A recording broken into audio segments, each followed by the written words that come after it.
Hello everybody, कैसे हैं आप सभी। I hope you all are doing well in your studies. So एक इम्पोर्टेंट इन्फॉर्मेशन के साथ हाजिर हो चुकी हूँ मैं एसबीआई क्लर्क से रिलेटेड। लेकिन उससे पहले बात कर लेते हैं लद्दाख रीजन की कि जैसे कि आप सभी जानते हैं कि लद्दाख रीजन का मेंस का एग्ज़ाम ख़त्म हो चुका है।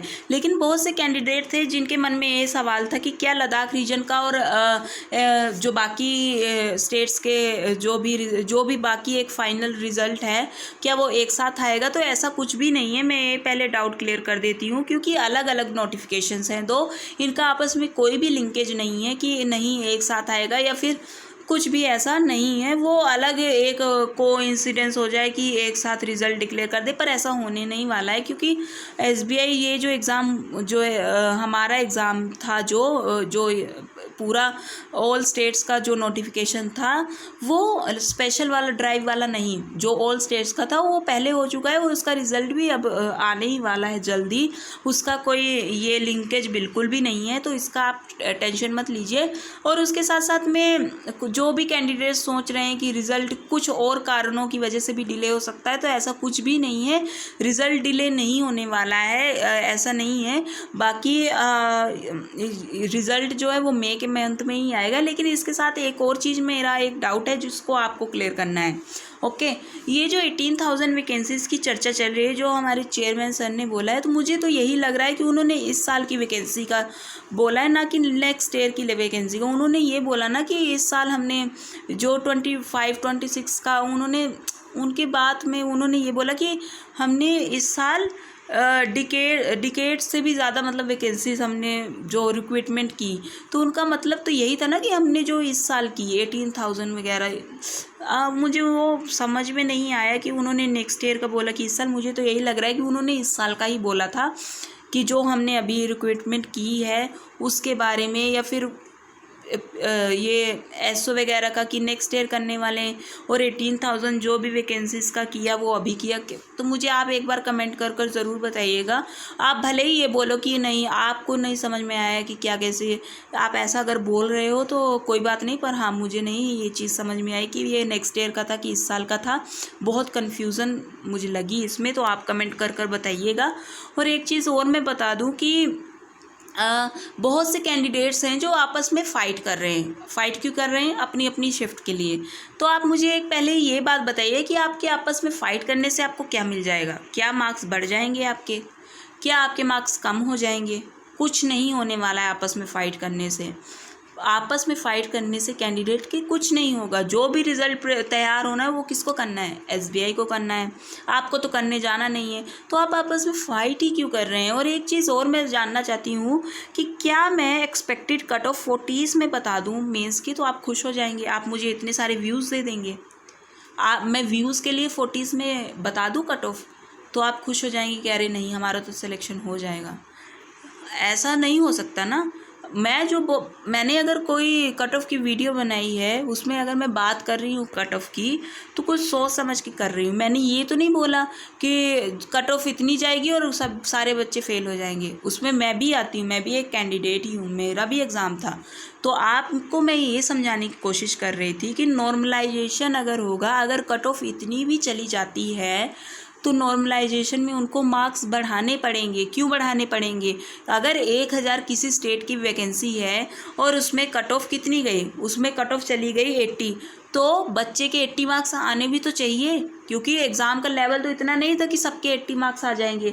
हाँ मैं मान सकती हूँ किसी के कुछ कैंडिडेट्स होंगे जिनके 90s में आ जाएँ, 85, 87, 80 प्लस चले जाएँ, लेकिन मेजॉरिटी ऑफ जो कैंडिडेट्स हैं वो 80 से बिलो ही मार्क्स स्कोर करेंगे।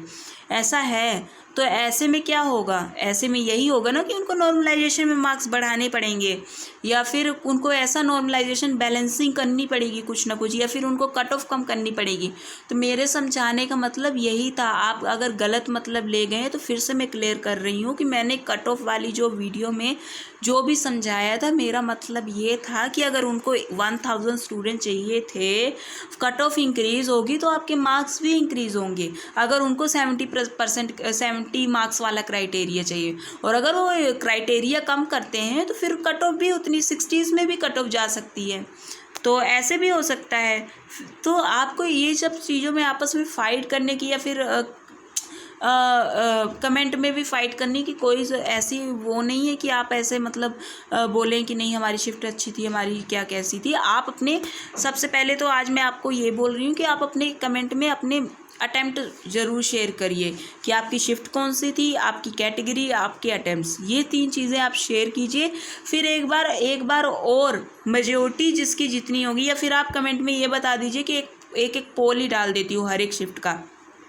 उसमें अलग अलग पोल भी कैसे डालूंगी मैं, अलग अलग कैटेगरी वाइज और अलग अलग तरह से ऐसे पोल में डाल देती हूँ, जिससे आप क्या है कमेंट कर आप कमेंट में भी ये चीज़ बताइएगा और अपने अटेम्प्ट भी, और अगर ये भी बताइए कि क्या मुझे पोल डालना चाहिए कि नहीं। तो उससे क्या होगा, एक बहुत ज़्यादा डेटा जो निकल के आएगा उसकी एनालिसिस में एक बार कर दूंगी। तो आप ये कमेंट ज़रूर करिएगा और बताइएगा। तो आई होप कि आपको ये सारी चीज़ें समझ में आ गई होंगी कि इतना ज़्यादा अपने दिमाग में प्रेशर मत लीजिए। आई नो कि रिज़ल्ट का प्रेशर होता है, मुझे भी है, मैं भी दिन रात यही सोचती रहती हूँ कि क्या होगा इस बार, इतनी ज़्यादा वैकेंसीज़ में अगर मेरा नहीं निकल पाया तो कब निकालूंगी मैं एग्ज़ाम। तो ये भी चीज़ें हैं, और ऊपर से इतना ज़्यादा प्रेशर भी हो जाता है क्योंकि IBPS क्लर्क में रिज़र्व लिस्ट में चला गया है, तो उसका अगर ना होता तो चलो वो दिमाग से निकल जाता, पर रिग्रेट होता रहता कि अरे हुआ नहीं। अब रिज़र्व लिस्ट में चला गया तो उसका भी रिग्रेट है कि काश मैंने वो 2 क्वेश्चन कर लिए होते तो मेरा सिलेक्शन हो गया होता, या फिर ये कि काश अगर मेरा सिलेक्शन हो जाता, कि क्या अब रिज़र्व लिस्ट भी आएगी, काश मेरा फर्स्ट में हो जाए, सेकंड में हो जाए। ये भी दिमाग में चलता ही है, मेरे भी चलता है। तो इसका ये टेंशन होती है, लेकिन इसका आपस में फ़ाइट करना इज़ नॉट अ सॉल्यूशन, इसका कोई ये सॉल्यूशन नहीं है। तो आपको ये चीज़ समझनी पड़ेगी और आप ये चीज़ समझिए। और रही बात रिज़ल्ट की, तो रिज़ल्ट अब किसी भी टाइम आ सकता है, आज आए, कल आए, फिर नेक्स्ट वीक आए, किसी भी टाइम रिज़ल्ट आ सकता है। इसका आप मत सोचिए। मई के मंथ में रिज़ल्ट आने वाला है, मुझे लग रहा है, और अब तो सभी को ही लग रहा है कि मई के मंथ में रिज़ल्ट आएगा। तो बस अपना अच्छी चीज़ें सोचिए, पॉजिटिव थिंकिंग रखिए कि नहीं, अगर आपने अच्छा अटेम्प्ट किया है, आपने मेहनत की है, होकर रहेगा सिलेक्शन, ये सोचिए। और माइंड को थोड़ा फ्रेश करने की कोशिश करिए, इतना ज़्यादा स्ट्रेस मत लीजिए। और बाकी जो भी आगे कुछ भी न्यूज़ आती है, अपडेट आती है, तो आपको इस चैनल मिल तो जाएगी। तो इसके लिए आपको करना क्या होगा, चैनल को सब्सक्राइब करना होगा और शेयर भी कर दीजिएगा ज़्यादा से ज़्यादा लोगों तक, वीडियो को लाइक भी कर दीजिएगा, और जो नोटिफिकेशन बेल बटन है वो उसको भी प्रेस कर दीजिएगा, ताकि मेरे जो चैनल से आपको जो भी अपडेट मिल सके तो वो नोटिफिकेशन आ जाएगा। सो यही बोलना था मुझे, एंड थैंक यू ऑल।